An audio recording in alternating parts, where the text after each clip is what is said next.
पुणे शहरात आज पुन्हा एकदा पावसाने दमदार हजेरी लावली आहे। आज सकाळपासून पुणे शहरात ढगाळ वातावरण होतं आणि आता मुसळधार पावसाला सुरुवात झालेली आहे।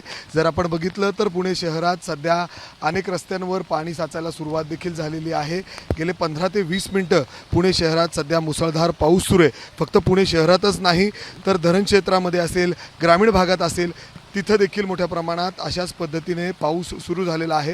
जर आपण बघितलं तर सकाळपासून जे लोक बाहेर पडलेले आहेत ते हातात छत्री घेऊन आणि गाड्या देखील काही प्रमाणात घसरत आहेत, स्लिप होत आहेत। आपण बघतोय रस्त्यावर पाणी देखील साचायला सुरुवात झालेली आहे। पुणे शहरात अनेक ठिकाणी रस्त्यावर सध्या पाणी साचलेलं चित्र पाहायला मिळतंय। आज जर आपण बघितलं तर वातावरण देखील पुण्यामध्ये बदललेलं आहे आणि सकाळपासून अशा पद्धतीने पुणे शहरात पावसाला सुरुवात झालेली आहे। आज सुट्टीचा दिवस आहे, रविवार आहे आणि त्यामुळे पुणेकर या पावसाचा आनंद देखील घेताना दिसत आहेत।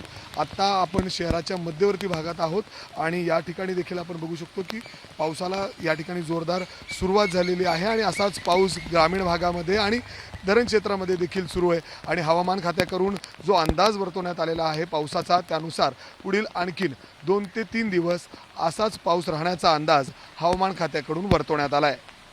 कॅमेरामॅन राजेश बिडकरसह मी मिकी घई, एबीपी माझा, पुणे। एबीपी माझा, उघडा डोळे बघा नीट।